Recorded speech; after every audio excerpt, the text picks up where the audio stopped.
Tonsil operation করতে গিয়ে রোগীর মৃত্যুর বাগুইয়াটি একটি বেসরকারি নার্সিং হোমের বিরুদ্ধে চিকিৎসায় গাফিলতির অভিযোগ। ঘটনাকে কেন্দ্র করে উত্তেজনা ঘটনাস্থলে। বাগুইয়াটি থানার পুলিশ গলা ব্যথা নিয়ে ইএনটি স্পেশালিস্ট ডক্টর রাহুল সরকারকে প্রথমেই দেখিয়েছিলেন দমদম ক্যান্টনমেন্ট মাটকল সুকান্তপল্লীর বাসিন্দা মীনাক্ষী বৈরাগী সরকার, বয়স 19। চিকিৎসক গলায় ইনফেকশন হয়েছে বলে অবিলম্বে ওটি করার পরামর্শ দেন। সেই মোতাবেক ভিআইপি রোডের ধারে একটি বেসরকারি নার্সিংহোমে 25শে জানুয়ারি মীনাক্ষীকে ভর্তি করানো হয়। সমস্ত রকম পরীক্ষা নিরীক্ষা করার পর চিকিৎসক রবিবার দুপুর 1টা নাগাদ রোগীর অপারেশন করেন। দুটোর মধ্যেই অপারেশন শেষ হয়ে যায়। চিকিৎসক সেই সময় রোগীর পরিবারকে জানায় সুস্থ আছে মীনাক্ষী বৈরাগী, বয়স 19।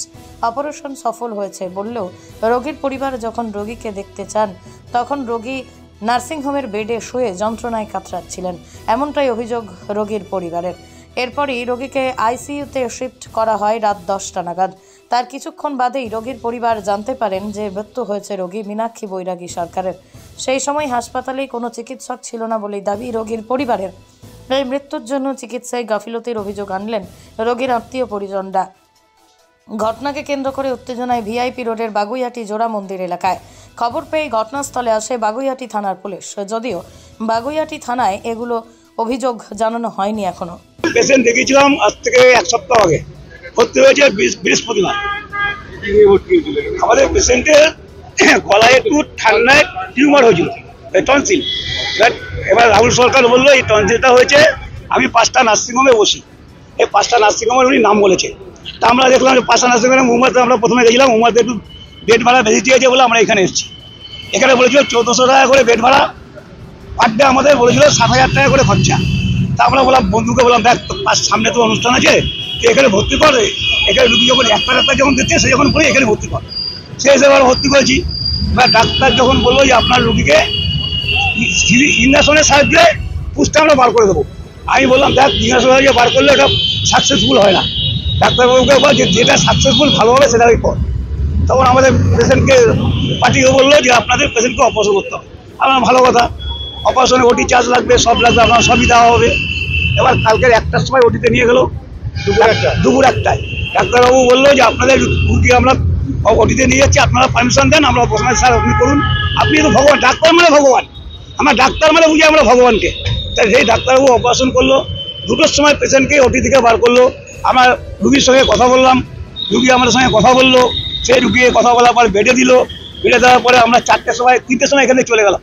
চলে যাওয়ার পরে বাড়ির লোক আসলো, বাড়ির লোক এসে দেখলো রুগী ভালো আছে।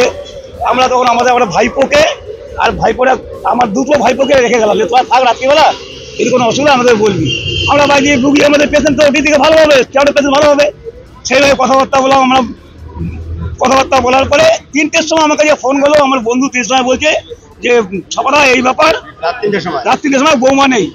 3টের সময় ফোন করার পরে 3টের সময় আমরা ওখান থেকে আসবো।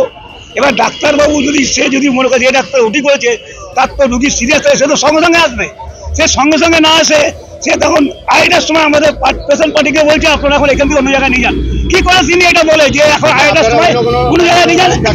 উনি যখন প্রথম থেকে না পারে, প্রথম থেকে বলতো যে অন্য জায়গায় ভর্তি করুন, আমরা প্রথম থেকে এখানে কষাইখানা আসতাম না। রীতিমতো এটা যে কষাইখানা, এখানে যে রুগী আছে ফেরত যায় না, এটা রীতিমতো পয়সার খেলা হচ্ছে এখানে। আমরা চাই এই পয়সার খেলা আমরা এখান থেকে বন্ধ করতে হবে। এই পয়সা খেলা না হলে আজকে আমার বাড়ির লোক আছে, কালকে আপনার বাড়ির লোক যাবে, প্রতিটা বাড়ির লোক মরতে থাকবে, এটা তো হতে দেওয়া যাবে না, এটা বন্ধ করতে হবে। এই বন্ধ আমরা চাই। এর থেকে সরকারি হসপিটাল আমাদের পরিষেবা ভালো নয়, তাই সরকারি হসপিটালকে না বলে ডাক্তারবাবু কেন নার্সিংহোমে কথা বলে? ডাক্তারবাবু বলতে তো প্রথম করে আপনার সরকারি হসপিটাল দিন, ডাক্তার 100 মধ্যে 100 টাকা বলছি। এই ডাক্তার এসে বলুক, একটা ডাক্তারটার বয়স হচ্ছে খুব বেশি 30 থেকে 32 বছর, সে 32 বছর তার আমার সার্টিফিকেটটা চাই, সে সার্জেন কিনা, যে সে সার্জেন কিনা তার আমার সার্টিফিকেট চাই। এখন চাচ্ছি ডাক্তারবাবু, আমরা ডাক্তারবাবুকে চাই। আমাদের লোকজন আসছে, তারা এসে আমাদের নেতৃত্ব, উচ্চ নেতৃত্ব যা বলবে আমরা তাই মেনে নেবো। আমাদের উচ্চ নেতৃত্বরা এখানে আসবে, আমরা আশা করি উচ্চ নেতৃত্বের কাছে আমরা সুবিচার পাবো। আমরা উচ্চ নেতৃত্ব আসবে, তারা যা বলবে আমরা তাই শুনবো, সেইভাবে আমরা চলবো। আমরা চাই না এইরকম ভাবে এই অবস্থায় চলবো। আমার নাম স্বপন দে, আমরা 1 নম্বর ওয়ার্ডে দক্ষিণ দমদম পৌরসভায় বসবাস করি। আমরা দক্ষিণ দমদম পৌরসভা 1 নম্বরের কাউন্সিলর এখন নেই, আমাদের 1 নম্বর ওয়ার্ডে দায়িত্ব পেয়েছে আমাদের কেডিদা প্রবীর পাল দায়িত্ব পেয়েছে। আমাদের এখানে পবিত্র আসবে কেটে যাওয়া হয়, ওনারা বলছে আপনারা আগে পোস্টমর্টমের রিপোর্ট নিয়ে আসেন, তারপরে আমরা ডায়েরি নেব। আমরা এটাই বুঝতে পারলাম না, পেশেন্টটা বাচ্চা মেয়ে মারা গেছে, আমরা কি করে সঙ্গে সঙ্গে পোস্টমর্টমের রিপোর্ট হবে, আগে কেন ডায়েরি নেবে না এবং থানা কেন সুব্যবস্থা নেবে না। আমরা এটারও একটা প্রতিক্রিয়া চাই। এখানে অদিতি দিয়ে আছে এবং সুদীপ আছে, ওনাও এর জন্য যাতে তদন্ত ভালো হয় আমরা সবটাই আমরা তাদের কাছে আবদার করবো এবং নিবেদন করবো যেন এটা ভালো করে দেখে। এই নার্সিংহোমে যারা এসে তারা বেশিরভাগই ফেরত যায় না। আমার নাম সমীর দাস, আমি পাশের বাড়ি। যে মেয়েটা বলে এসছে কাকু তোমরা আশীর্বাদ করো আমি ভালোভাবে বাড়ি আসবো, আমার এই আমাদের বুধবার দিন অনুষ্ঠান, মেয়েটা জানেন বাৎসরিক বিয়ে হয়েছে 1 বছর, আমাদের সমস্ত বাড়ি সবাই নিমন্ত্রণ করে। বয়স মেয়েটার এই 19 বছর। কি নাম মেয়েটার নাম? বৌমার নাম কি জানো? মিনাক্ষী সরকার। আমাদের এখানে 25 তারিখে অ্যাডমিশন হয় ডক্টর রাহুল সরকার আন্ডারে। পেশেন্ট পার্টি ডক্টর রাহুল সরকারকে দেখিয়েছিলেন, উনি আগে আমাদের এখানে না, উনি আউটডোর দেখিয়ে দেন, যেখানে উনি পার্সোনাল চেম্বার যেখানে করতেন সেখানে দেখিয়েছিলেন। উনি সেখান থেকে দেখে ডক্টর সরকার এখানে 25 তারিখে এখানে অ্যাডমিশনের জন্য লিখেছেন। আমাদের এখানে অ্যাডমিশন হয়েছিল। আমাদের এখানে ডাক্তারবাবু সমস্ত দেখার পরে যে সমস্ত ওটি করার জন্য উনি বলেছিলেন এবং 28 তারিখে ওটি হয়েছে। ওটি হওয়ার আগে ওনার যে সমস্ত টেস্ট যেগুলো করার সমস্ত কিছু করানো হয়েছিল।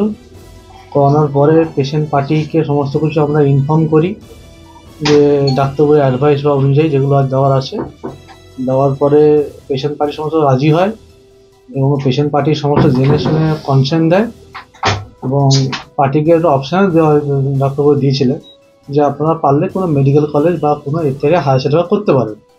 এবার যেহেতু ডাক্তারবাবু ওনারা বাইরে থেকে দেখিয়ে নিয়ে এসেছিলেন, তাই ওরা পেশেন্ট পার্টি এবং ডাক্তারবাবু দুজন মিলে কথা বলে এখানে ওটিটা করে। ওটি হয় হচ্ছে আপনার 28 তারিখ দুপুরের দিকে ওটিটা হয়। তারপরে ওটি হওয়ার পরে পেশেন্ট ঠিকঠাকই ছিল।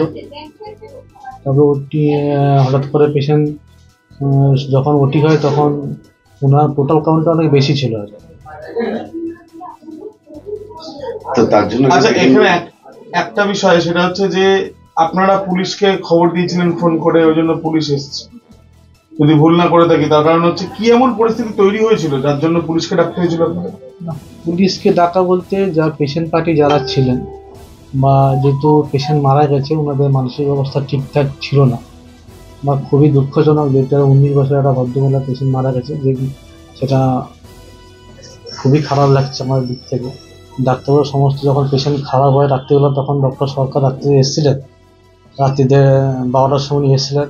ডক্টর সুশীল বন্দ্যোপাধ্যায় রাত্রি দেখেছেন। পেশেন্ট পার্টি যখন ওনাকে ডিক্লেয়ার করা হয় পেশেন্ট মারা গেছে খারাপ আছে, তারপর পেশেন্ট পার্টি একটু উত্তেজিত সকালের দিকে হয় আর কি, গ্রিল ধরে টানাটানি যেগুলো দরকার সেগুলো করেছিল ওনারা। এখন ওনাদের যে ওই মুহূর্তে তো ওনার সেই সিচুয়েশন ঠিক ছিল না। পেশেন্ট পার্টি বলছে যে হসপিটালে একটা বড় গাফিলতি রয়েছে, ডাক্তার সময় মতো আসেনি।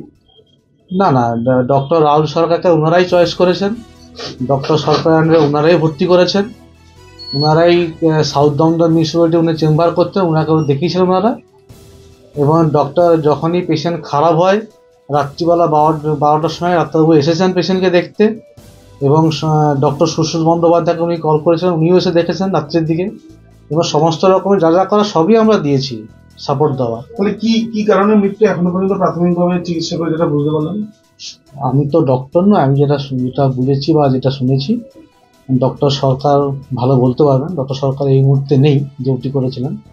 ওনার টোটাল কাউন্ট হচ্ছে অনেকটাই বেশি, 53,800 মতো হচ্ছে আপনার টোটাল কাউন্ট ছিল। সেপ্টিসিমিয়া শখে একটা ধারণা যে এর জন্য পোস্টমর্টম করা হয়েছে, যেটা পোস্টমর্টম রিপোর্ট দেখে বোঝা যাবে কী হবে না। পোস্টমর্টম হয়েছে?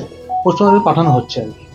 আচ্ছা, পোস্টমর্টম রিপোর্ট দেখে বুঝবে সেটা কি আছে না আছে, ভালো বোঝা যায়। পোস্টমর্টম এখানে পাঠানো হচ্ছে মানে এটা অস্বাভাবিক মৃত্যু কিছু ছিল? পেশেন্ট পার্টি চেয়েছে এবং পুলিশের যারা প্রশাসনিক থেকে যারা এসেছেন তারাও চেয়েছেন যে যদি পোস্টমর্টম আমাদের দিক থেকে কোনো সমস্যা নেই, হ্যাঁ ওনারা যখন চাইছেন তাও করতে পারেন। আপনার নাম? আমার নাম আনিক পাল। আপনার ডেজিগনেশনটা? Floor manager. হ্যাঁ, ফ্লোর ম্যানেজার।